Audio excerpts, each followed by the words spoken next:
So back in the day in a previous life, I was a philosophy major in college, and Oh, I there didn't know was that. this, yeah. So there's Yeah. this extremely famous philosopher, Immanuel Kant, who Uh-huh. came up with a lot of stuff. But one of his core concepts was to divide the field of philosophy into the idea of there are questions you can ask and questions that can have answers, and there are questions you just can never answer, but that are interesting to think about. But it's not about seeking the answer; it's about mulling it over. So I think, Mm. in the therapy world, it's like in CBT.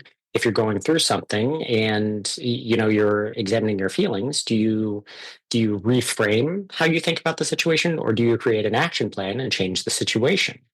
That it makes sense why you have this way with your words because you're a philosophy major. And it's so funny because I was a cognitive science major, Oh, really? neuroscience, cognitive science major in college. And so I went kind of the other way where I like research based and scientific. And then I was like, well, you know what? None of this makes sense. I got to go into like I gotta go into like Freud and just see what he was talking about. And Hmm. so, but this makes sense because I can see how when you talk about things, there's always a balance instead of finding an exact answer that science always strives for. That's what it really taught me is thinking for thinking's sake and mulling Yeah. it over and taking your time and examining all sides of it. And it actually introduced a lot of cognitive flexibility that Uh I huh. still value.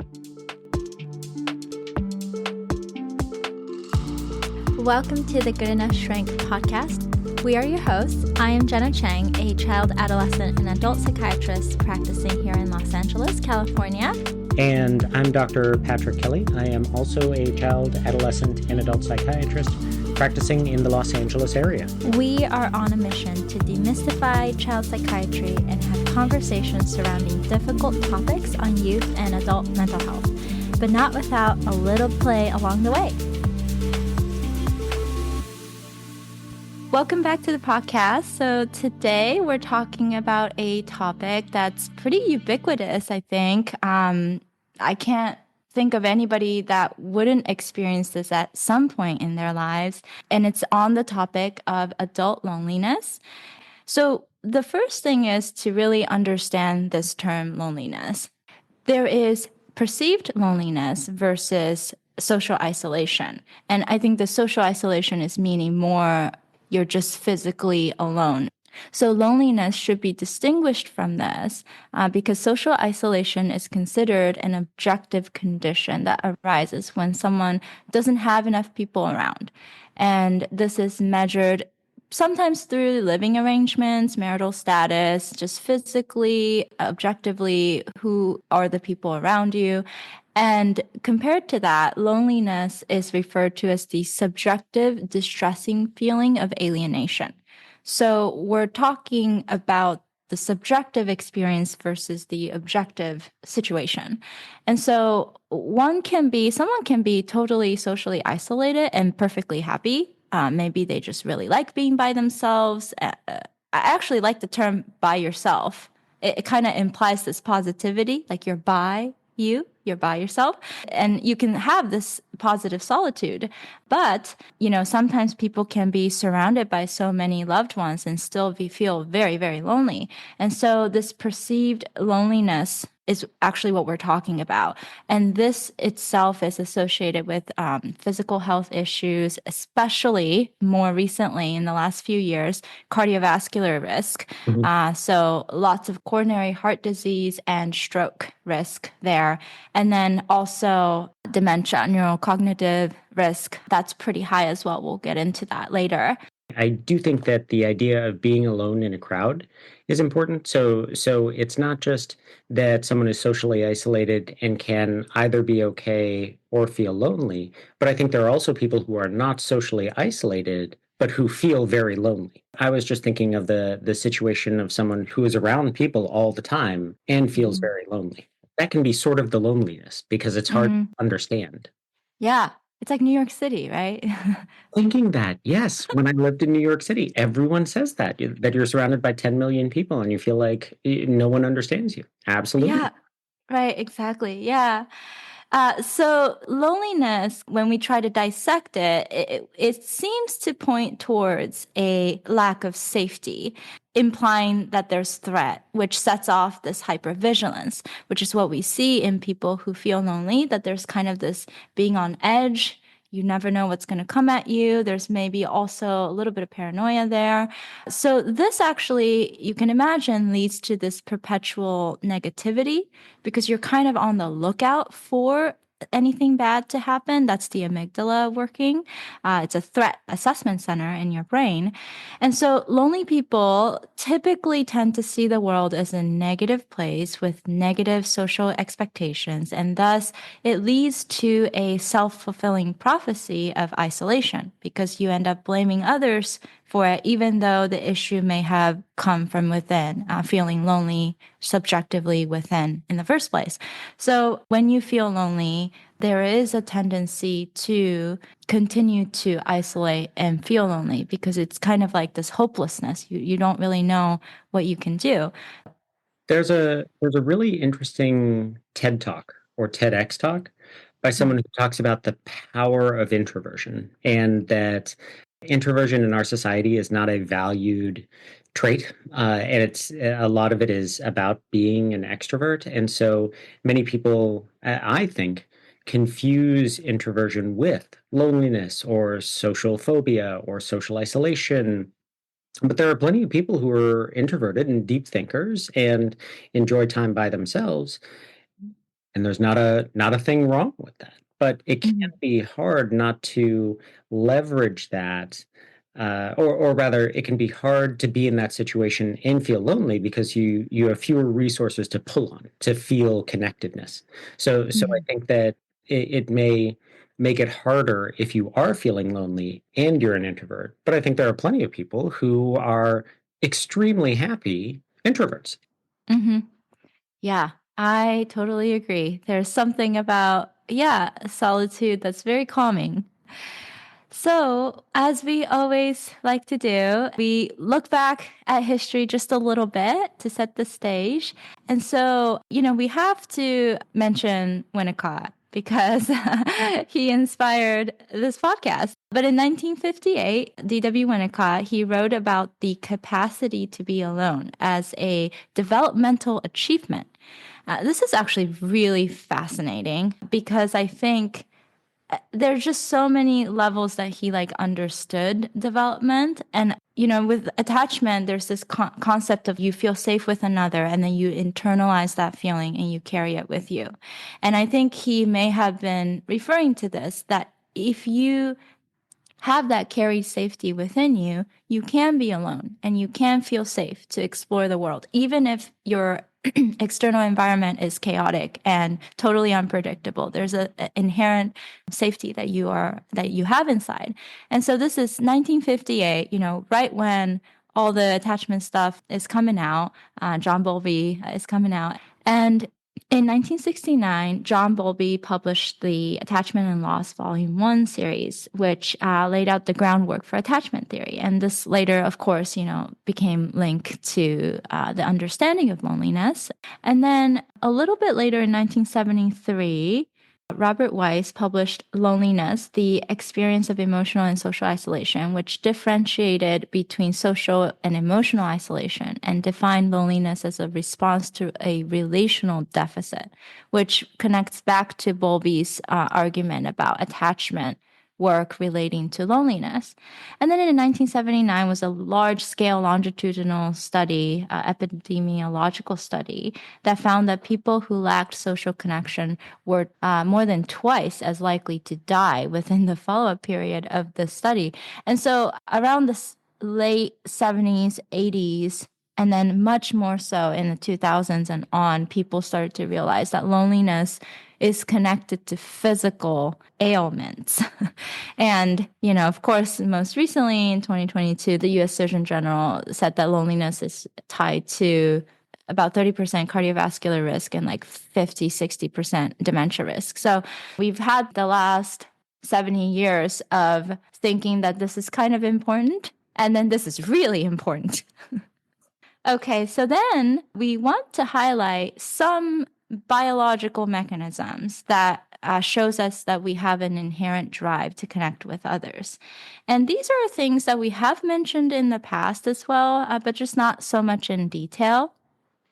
One of the convincing piece of evidence that tells us attachment is biological is mirror neurons. And Mhm. so these are neurons that activate when a person performs an action or observes someone else performing the same or similar action. And so, if you look at a baby and you smile, they smile back. This usually happens around 4 months or so. And babies don't have language, so they're not processing, oh, this, person's smiling at me and I'm going to smile back. No, their mirror neurons are working and activated and imitating to connect because that connection is crucial for survival. So there's research that came out in 2022 that suggested that babies within hours of birth can activate their mirror neurons because they will open their mouth if you open your mouth, and they'll shake their head if you shake their head.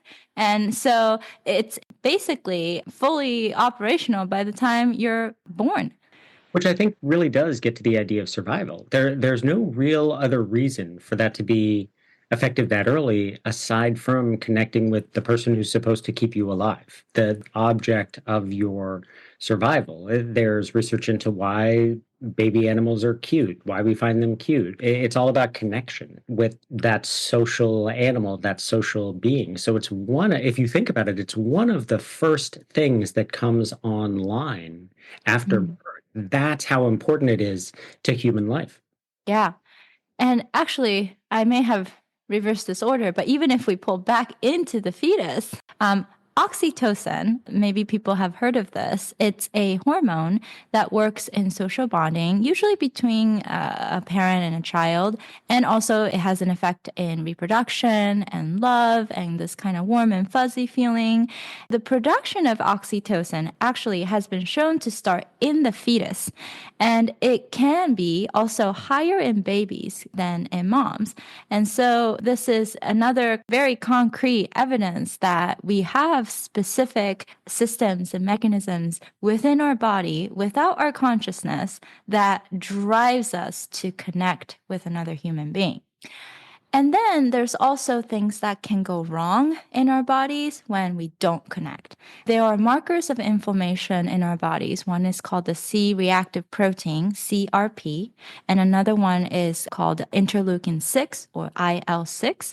These are inflammatory markers that increase in our bodies when we're faced with stress. So you can see this in trauma patients, you can see this in cancer patients, people who have infections, any sort of distress.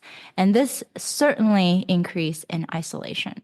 And so we can see all kinds of links to this, right? So diseases of inflammation like rheumatoid arthritis or diabetes, these tend to be higher in people who are isolated and feeling lonely as well. And so being in this highly inflammatory state is never a good thing for us. We want we want calm, chill. The CRPs are like low hanging. But yeah, so that can happen. And then we have the HPA axis, which is this gets a little technical, but this is the hypothalamic pituitary adrenal axis in the body, which is primarily responsible for the body's stress response system. And so if you are walking down a street and you see a mountain lion, your HPA axis will activate and it'll send cortisol, which is the stress hormone, to get your body moving and respond to this extreme stress. And actually, isolation does the same thing to the HPA axis. So they have found that isolation flattens and reduces the natural changes in cortisol, which is the stress hormone, during waking hours. So I don't know if anybody has experienced, like when you first wake up, there's this kind of burst of energy. Maybe you have to do your morning routine, to eat your breakfast and take your medicine, whatever. But then you have this couple hours of, you know what, I'm ready to go. I'm ready to tackle this day. That's most likely the cortisol rising with the growth hormone as well and keeping you pretty awake. Then later in the day, that goes down and fluctuates just depending on what kind of stressors you have during the day. Now, if you're isolated, feeling lonely, this natural rise and fall of the cortisol flattens. So this will then send a signal to the brain that says your HPA axis is dysregulated. And that then leads to a compromised immune system because the HPA axis will send signals to your immune system to activate or not activate. And so you might notice that when you're really stressed, you get sick a lot. Dr. Kelly, this is very relevant to what we were just talking about, but I I can was cut that out. gonna say, I know to everyone who's listening, I just got over about a month solid of various illnesses, bronchitis to sinus infection, and might have had something to do with stress. So yes, I can personally attest to this hypothesis. Just a little bit, yeah. Yeah. So, I think this is very much evidence that there's so much biological systems at play here. And I also just wanted to mention the one experiment that I think has stuck in my mind since medical school. And I honestly don't remember where I learned this. I was trying to think, was it during psychiatry or like pediatrics? I can't remember. But so there was a experiment conducted by a researcher. His name was Harlow, and it's called the Harlow's experiment on rhesus monkeys. And also, by the way, some of these animal studies are so disturbing because it's awful, and we would never do this nowadays. But back then, decades ago, this was allowed, and I think we do learn a lot from it. So I do appreciate that, but some of the details are very sad. So they took baby monkeys and put them in isolation and introduced them to two different kinds of mother figures. And so they're not real mothers, monkey moms. They are these robots. And one robot had food, but it was like made out of wire and it was cold. But it had food. And the other mother that was a robot had cloths and blankets and also looked like a monkey. So it was cuddly. And the baby monkey almost always preferred the cuddly mom robot without food. So it tells us that even if there is no nutrition to be had, no caloric intake that could directly benefit this baby monkey, the baby monkey preferred touch, comfort, and companionship more than the pure drive for food. And so I think it's just another thing that highlights there's more to it than just getting your physical needs met. There's a big emotional and psychological need that babies need. There are, as long as we're talking about sad experiments, and I'm assuming there was never an experiment about this, but we do know that for babies, a lack of connection, a lack of warmth can actually be fatal. That babies in isolation who don't get that sort of attention, there can be the condition called failure to thrive, which is FTT. It's a pediatric condition where babies fail to gain weight, fail to grow. So there's a biological shutting down if a baby does not get that sort of warmth and attention and connection. So there's a real biological impact of this social connectedness that we're talking about. Yeah, absolutely. And speaking of that biological impact is how loneliness affects physical health. For more than a quarter of a century, we've known that loneliness is a major risk factor for morbidity, which means that you can have other diseases, and mortality, which is that you can die from this. Specifically, again, the cardiovascular risk. So there was a recent systematic review of 16 prospective longitudinal studies that showed that loneliness and social isolation both were correlated with increased risk of cardiovascular disease by 29% and stroke by 32%. And then also, loneliness increased the risk of dementia. On this meta-analysis of 10 studies observing adults, healthy adults age 50 plus, showed that it was associated with a 49 to 60% higher risk of developing dementia. And so this is a huge, huge risk factor for conditions that take away so much quality of life.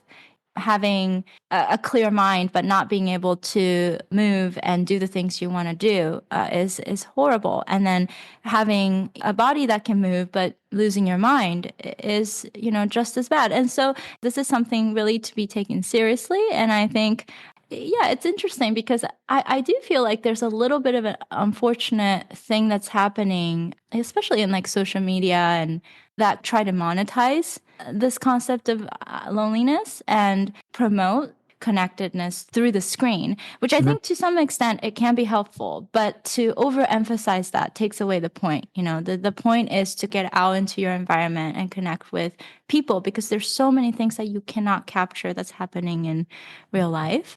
And there are a number of signals that don't come across in the screen, right? We know that pheromones can be important also for humans, which everyone thinks of as a chemical signaler of romantic attraction, but it can also be social attractiveness, and Mhm. that can stimulate oxytocin. And so there's a number of real physical implications to being with someone physically that doesn't come across in the screen. Now, I completely agree that it is absolutely better than nothing to be able to have virtual groups and virtual connectedness, but I do think that it's not a full substitute Mhm. for that. And there's also a lot of mental stimulation, talking about dementia, that happens in just getting out into your environment and sort of exercising your brain. Even, the executive functioning of planning a meeting and showing up at the meeting and getting in your car and doing all of those things to actually meet up with someone, as opposed to hitting enter on Zoom, right? It is a Yeah. very different experience. I completely agree. I actually, the other day, I was thinking about how peaceful it is to like get into my car and just drive on a route that I know very well that I don't have to think twice about. It's like a moment of nothing, but I'm doing something. It's nice. Yeah, absolutely.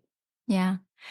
So now that we have really intellectualized this, um, let's talk about the actual problem of feeling lonely. And I think this is where, attachment really comes in. But we like to set the stage with all the biological stuff. So, so loneliness is the feeling you get when you are unsafe being you.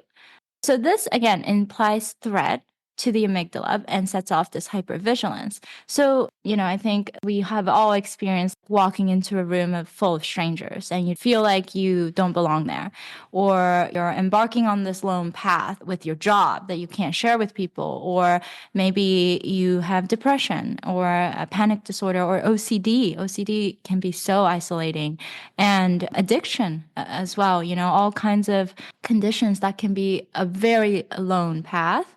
And it could also be nobody noticing your physical or emotional needs at any point. You just have never experienced that.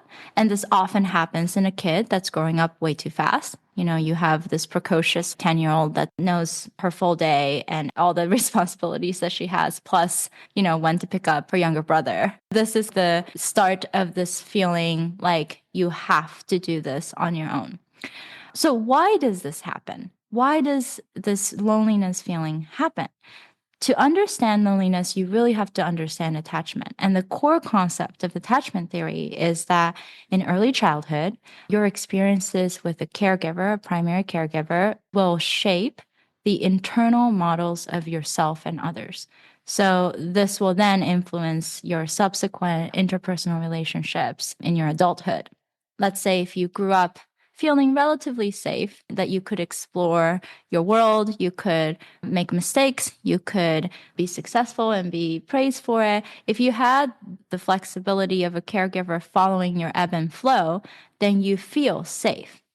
And then you carry that safety you feel with that caregiver inside of you and you carry it with you. This is secure attachment. So you can imagine that if something bad happens, you don't immediately think, oh, this is all my fault. This 100% has to do with me. You don't go there. So you're not totally equating what's happening on the outside into what's happening inside of you. And you're also not immediately saying, oh, I have nothing to do with this. I'm going to run away. Mhm. And that's, the decoupling is the avoidant attachment. The first one was more like anxious. And so you're not having either of those reactions. You're having somewhere in between where you're aware of the situation that's happened and you're questioning and curious about how it's related to you. That's secure attachment. I did actually have a question about this, Dr. Kelly, is that this kind of minimum level of safety that you have within you to carry with you, I'm wondering like how we could ever quantify that or like measure that in a research study because it depends on so many factors. I agree. And I think there are plenty of attachment screeners and attachment questionnaires and people who have looked at that in terms of did you meet that or not? What is your attachment style? What resulted from that? Did you get that sense of safety or not? But in terms of evaluating a child who is in the midst of developing that to see whether they have that core sense of safety, I mean, aside from a subjective Hmm. experience, I don't know that there is an objective measure of that because I think it Hmm. is more a sense of safety than an actual objective measure of safety. So Yeah. it's sort of like depression, right? When you ask somebody about their mood, it's really their report of their mood. There's not Mm. really, and we've tried for decades to find an objective measure of mood, and there really just isn't one. It's about how somebody reports how they feel. And I think that sense of safety is very similar. Hmm. There's something about subjective experience, subjective data that I think science in general gets scared of because it's hard to control and it's hard to predict. But you're right, especially since COVID, there's this shift towards really looking at someone's subjective experience and valuing that because we're all also talking about mental health in general. So I've appreciated that shift that finally people are starting to feel like what you feel really matters. Yeah. Yeah. It's Yeah. incredibly important. And the biggest example of that in medicine is pain, where Hmm.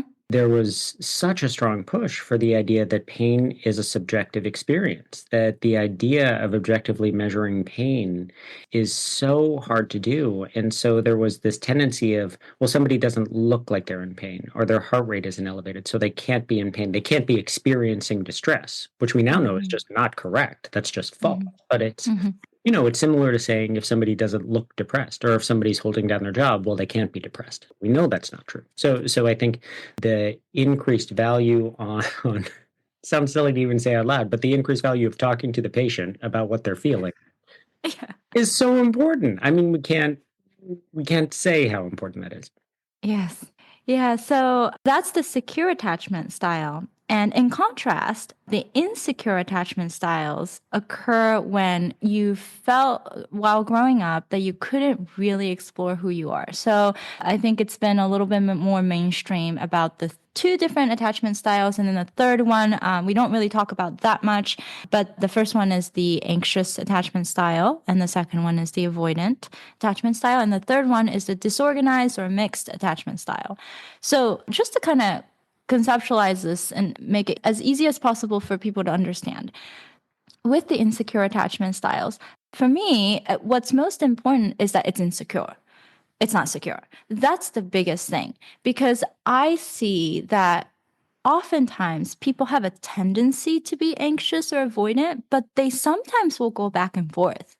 Depending on the situation, depending on how much sleep you get, you can be a primarily anxiously attached person, but sometimes be avoidant. And you could be a primarily avoidant person and sometimes be super hyper vigilant and anxious. So, for example, like if you were growing up and you had to be unnoticeable because it would burden your parents. And so you had to just keep your head down, keep doing the things that they tell you to do.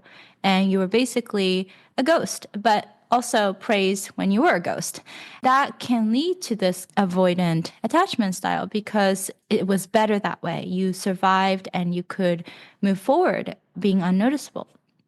On the other side, maybe you felt like you had to be this perfect child. Maybe you're the oldest. Maybe you had lots of siblings and your parents expected you to be this perfect child. And so, in order for you unconsciously to keep your parents and keep them as caregivers and maintain that they like you, you are very anxious about every little thing. Maybe you have to have everything lined up, everything perfect. And so this wanting to be this perfect child can lead you more towards this anxious attachment style.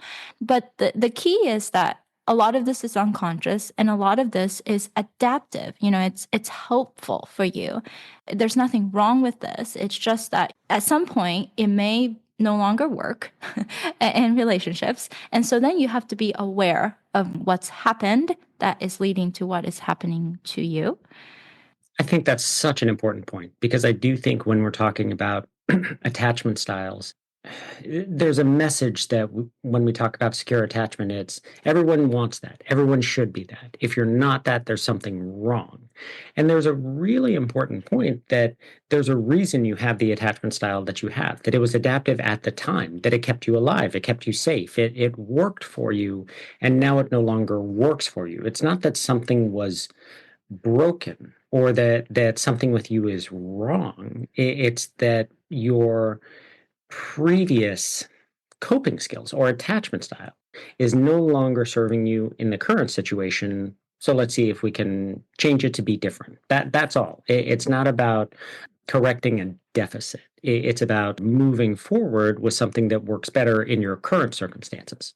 Exactly. Yeah. It's a helpful framework for couples therapy and couples work because you can identify instances where one is a pursuer and the other one is uh, the opposite of pursuer. Pursued. Pursued. Exactly. Right. Exactly. I was going to say pray, so I'm glad I didn't say that. Yeah. That that's a good one too. So, yeah, there's this dynamic that if you have this attachment style framework, you can kind of work through different problems easier. But I do want to just touch on this disorganized or mixed attachment because I think it is important with loneliness. So, people with mixed or disorganized attachment styles have a very negative view first of themselves and of others. And so they have this strong need to be close, but they can also be so easily disappointed. And that leads to this loneliness and withdrawal. So, this is the classic, I hate you, don't leave me Exactly. situation where you might rush in to connect with someone because you are feeling so lonely and not good about yourself. And then, as soon as they become close, you're like, well, anything can go wrong. And you start to push them away to protect you from being vulnerable with that person.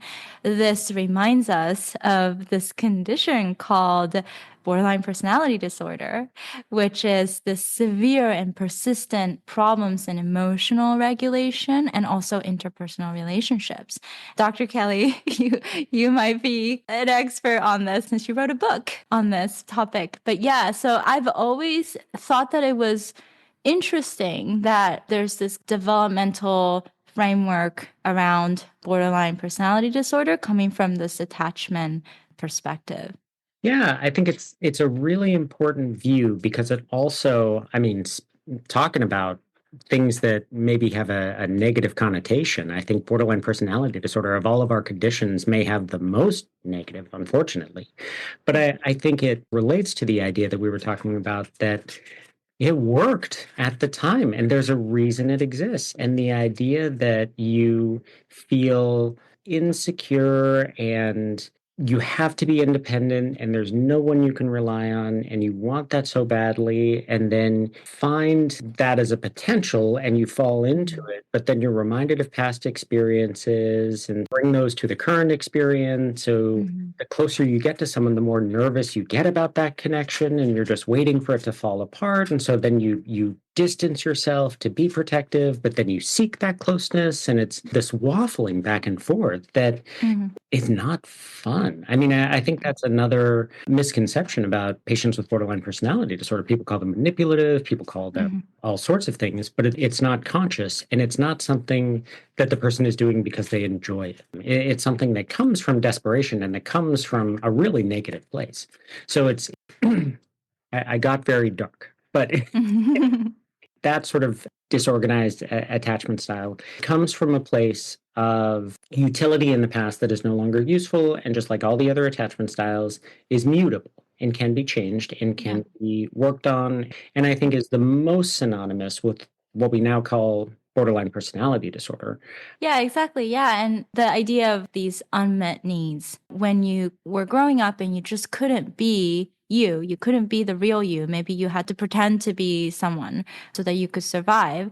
Then you're not able to really like explore your likes and dislikes. It really comes down to that. It's what do you like? What do you not like? And sometimes I'll ask patients and they're like, I really don't know. And that's the part that's so sad is that you didn't have the time or space to develop this baseline sense of who you are, what you like, what you hate, because this pretend you was what got you through. And again, tying back to the biological needs, you are doing this, you're being the pretend you because it's biological. Your body is forcing you. These mirror neurons and oxytocin and stress response, they're telling you you have to do this because this is how you survive. And so, again, like what Dr. Gilly was saying, the trouble is we replay these childhood experiences in our adulthoods unconsciously. And that's when you want to really look at, this is why therapy is so important, because it's unconscious. It won't come to the surface unless you're being asked the questions and you don't even know the questions. So that's why therapy is so important. And as we transition into, well, okay, here's loneliness, here's the attachment perspective, what can we do about it? And the very first thing I would say is to admit it. Say it out loud to someone, to yourself, any form. You have to come to terms and be honest with the fact that you feel lonely, which is such a vulnerable thing. And, vulnerability is not highly valued these days, especially in the state of things within our society here in this country. But saying it out loud, maybe it'll lead you to feel desolate and hopeless. But it's like if you don't get to that corner of your mind, then the therapy won't work. It just won't work. I'll have people come to me and just say, like, years and years of therapy have not worked. And then you start talking to them, and there's just this whole area of undiscussed, unprocessed trauma. And so the first thing is to find the courage within yourself to admit it. And the second thing I will say is go to therapy, do therapy. Of course, we're two psychiatrists saying go to therapy, so that's no brainer.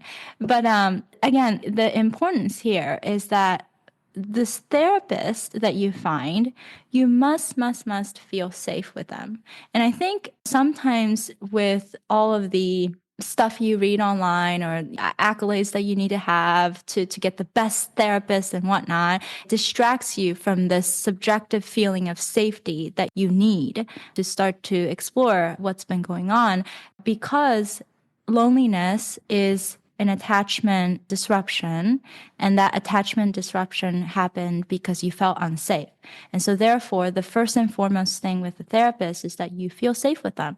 And and I think this is so important because I don't mean someone that's one type of person. Sometimes people will ask, is it like this kind of personality or that kind of style of therapist that you're looking for? No, everybody's different. Sometimes you need someone who's really firm and tough love, because that's where you feel safe. And sometimes you need someone who's totally supportive and very much emphasizing autonomy, because that's how you feel safe.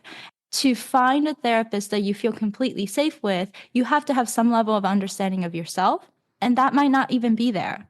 And so this is why people go through so many therapists and they don't quite click with them, because going through different therapists is, in a way, process of understanding what you like and what you don't like, which you didn't get to do during childhood.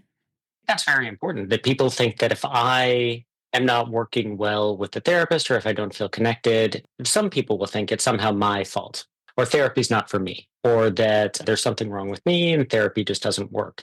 And really, going to a therapist and finding out that that's not the right fit is perfectly fine and is information that you can use the next time you want to find a therapist. It's like saying I was in a relationship and it didn't work out with that person, and so I'm just not a relationship person, or there's just no one out there for me. As I say it like that, it's actually a CBT cognitive error. It's an overgeneralization. So the idea that you want to be open to the fact that you can click with someone, and every time therapy gets hard, that's not an indication that the therapist is not for you. Sometimes that's part of the process. Mhm. But going through therapy with a given therapist and recognizing over time that that's not the best fit and actually bringing that up in therapy. Anything that's happening in therapy is something that should be talked about in therapy. It's an extremely important part of the process, and maybe agreeing that it's not the right fit and it's time to find somebody who is a better fit. And we are trained for that. We are trained to understand this process. And so, listeners, please don't feel bad or afraid of approaching your therapist in this way. I think it's actually extremely therapeutic to do that. Speaking of CBT, so there are stylistic differences in therapists that I think might be helpful to understand when you're looking for a therapist. So sometimes people are a little bit more behavioral based. The behavioral approach is really based on the concept of thoughts, emotions, and actions are related. You can't really control your emotions, you just feel them. You can't control it. You can kind of control your thoughts, like if you have some level of regulation of your emotions, but you can definitely control your actions. So with behavioral approach, you start to change your actions, which will eventually change your thoughts and emotions. And so that's kind of the overall framework of that approach. And it works really well for people, especially with OCD kind of symptoms or someone who is at that point of wanting to make significant change through activation and behavior modification. It's really, really helpful. Then there is the psychodynamic psychoanalytic approach. And so you might hear of like psychoanalysts and Jungian analysts or Lacanian analysts. And so their approach is that there is some unspoken pattern and there are maybe metaphors or symbolisms in your life and you're trying to understand your story. There's a story here. And that naturally comes with where does it come from? Where does your storyline come from? And also, because the story is continuous, something is happening in the room with your therapist and you, both inside of you and between you and your therapist. And so this psychodynamic psychoanalytic approach has a lot more emphasis on this kind of unfolding of a story. I think that's exactly right. I think it's more about delving into who you are as a person and gaining a greater understanding of yourself and your story and how you see things to some extent intellectually and behaviorally, and seeing how situation happened and how you felt in that situation. So we're making it sound like they're totally different. There are ways that the behavior and the actions and the thoughts can play into psychodynamic psychotherapy, but the goal of psychodynamic psychotherapy is not necessarily to analyze that and change it like it is with CBT. It's more to use those to understand yourself and where that comes from in the first place and what you've experienced that caused that chain of connections and those responses to happen. And I think a lot of the underlying theory behind psychodynamic psychotherapy is that a lot of what does happen is unconscious. It's not something that we access on a regular basis. It's something that either happens so quickly we don't catch it, or it's something that our brain is actually protecting us from, that we're designed not to necessarily have access to all the time. And it pulls that apart and pierces that veil a little bit to really, like you said, to understand a person's story and understand what is happening with them and what has happened with them. And you're also right that sometimes the way that is accessed is by examining what's happening in the room with the therapist as an example of relating to someone. So, perfect example is, I really feel like this therapy is not working. I really feel uncomfortable. I really don't feel safe. I really feel whatever. And having the courage to bring that up in the room means Mm, that you will make more progress. And the fact that that's uncomfortable might have something to do with your story. So it's all of mm, those interactions and how they work towards giving you more understanding of yourself and your story. mhm. Yeah, exactly. And another style we'd like to mention is the attachment focus. You can have an attachment focused approach to therapy with psychodynamic or psychoanalytic or CBT. It can be infused in different kinds of therapy styles. But with attachment focused, there's a therapy modality called emotionally focused therapy, EFT, and they use it in couples work a lot. But basically, this is the idea that there is a surface level emotion because we're focusing on emotions. There's a surface level and there's a deeper primary level emotion. And most of the time, you only see the surface level, like anger, irritability, obsessiveness, disengagement, narcissism, these kinds of surface level emotions. And then you react to that and you don't like it, and you get into an argument. And so, nothing really gets down to the deeper level. However, underneath all of these surface level emotions is this primary core sense of maybe fear or anxiety or loneliness, shame, hopelessness, panic, grief, longing, and insecurity. And so all of these are emotions that are very vulnerable, and therefore they cannot be on the surface because they're so vulnerable. They have to be hidden in the deeper levels. So with attachment focus or EFT, you're examining what's happening on the surface level and then what's happening underneath you. And this happens in the space that is safe with another. And so this is essentially, it's kind of like you're taking a deep dive into the pool and just trying to find things underneath. And then the water will keep pulling you up, right? You have to like really work hard to keep swimming down to the bottom of the pool. And so that's kind of like what it feels like with attachment focused. And I think we're talking about three schools of therapy. I think if you're looking at therapists for people who are sort of on the search, there are a number of different types of therapies out there, and some of them are very targeted. So if you have particular conditions, sometimes there's a therapy that's tailor made and designed for that. So, Mhm. for example, there are trauma therapies for people who have been through traumatic experience. There's something called EMDR, which is similar to CBT with an additional component. There's something called CPT, cognitive processing therapy. There's something called ACT, acceptance and commitment therapy, which is Mhm. generalizable, but was at least created for panic attacks. So there's a whole number of therapies out there. But I think the big schools are more of the behavior therapies, the CBT, DBT, the psychodynamic psychotherapies, and then the layering of EFT or attachment therapy, which can be applied to a number of different modalities.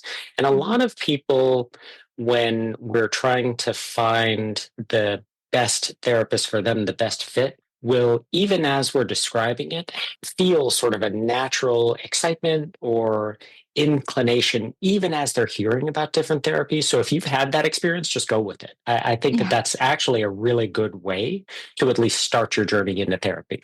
Absolutely. Yeah. Go with that gut feeling. It's exactly what you need to reconnect with. So, getting therapy is really important. I think the other aspect of this is that you do want to connect with the people around you because loneliness is inherently not connecting with people around you. And so, I do want to kind of make a comment about this because going out with friends or reconnecting or talking with family or whatever it is, it's very different from therapy. I think I often hear, I don't need a therapist. I have three best friends. And it's so important to know the difference. Your friends love you and care about you, and they may not bring up things that could hurt you. And a therapist, because it's very much a therapeutic relationship, they may bring up the hard stuff and talk about it with you, feel the feelings with you, and go through it with you in a way that your friends and family cannot and should not. That's so important to realize that a therapist will go along this path with you, but it's not necessarily something that can be achieved through your personal relationships like friends and family. The other side of that coin is very important as well. So Marshall Linehan, famous therapist, the creator of a type of therapy called DBT, said that the point of therapy is to build a life worth living. That the point of therapy is not to just do therapy forever and become a therapy expert. That the therapist also doesn't substitute for those external Mm. relationships. That building those external relationships and having friends and having a community is, I'm going to contradict myself, kind of a solution to loneliness. And Mhm. therapy allows you to get there and allows you to break down those barriers that might be getting in your way. So the therapy is extremely important, and the community and friendships and relationships are extremely important, and neither one can substitute for the other. Right. And yeah, exactly. Like you might not notice why you're not connecting with someone without therapy. You just won't see it. And so, yeah, they really go hand in hand. So, I guess in conclusion, what would you say is maybe the biggest message we want people to know about the experience of loneliness? I think my most important thing is to remember that loneliness is common, that loneliness is not anyone's fault, that it's nothing to be ashamed of. Being lonely is not a failing of not reaching out. Unfortunately, the other side of that is that loneliness feeds on itself. The more Mm. lonely you are, the more isolated you're likely to become. The more lonely you're likely to become, the less you're likely to reach out.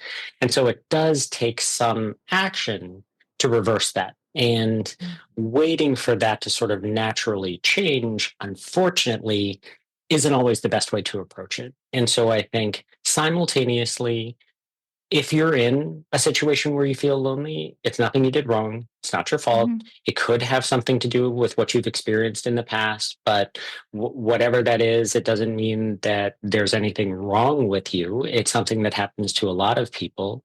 I think that sort of admitting it out loud and talking about it, I think a lot of people are afraid that once they realize it, they'll fall into this deep pit, which Mhm. actually is not the way that works. The more you name Mhm. something, the more control you have over it. And Mhm. that there are, even though you didn't do anything to put yourself in this situation, there are many, many things you can do to help get yourself out of that. And I think finding a therapist is an excellent, excellent first step. And it doesn't have to be the perfect therapist the first time. You can spend a Mhm. lot of time trying to narrow down to the perfect therapist that you want to see. But the honest truth is, you won't know what you like about therapy and what you don't like about therapy until you try therapy. Right. Yeah. And that I know we're talking about go get therapy and connect with your friends and all that, but I think going back to Winnicott's statement that the capacity to be alone is a developmental milestone. It may be that you feeling lonely is the start of being able to be alone, that maybe there's some good that can come from this. Maybe there's some self learning that can come from this. And so, yeah, taking it as kind of an opportunity. I know that sounds like really optimistic and like blindly so, maybe, but maybe that's the path. Maybe just going with, okay, who am I here? And being curious about what you like, what you don't like, and who you are might be helpful in the long run.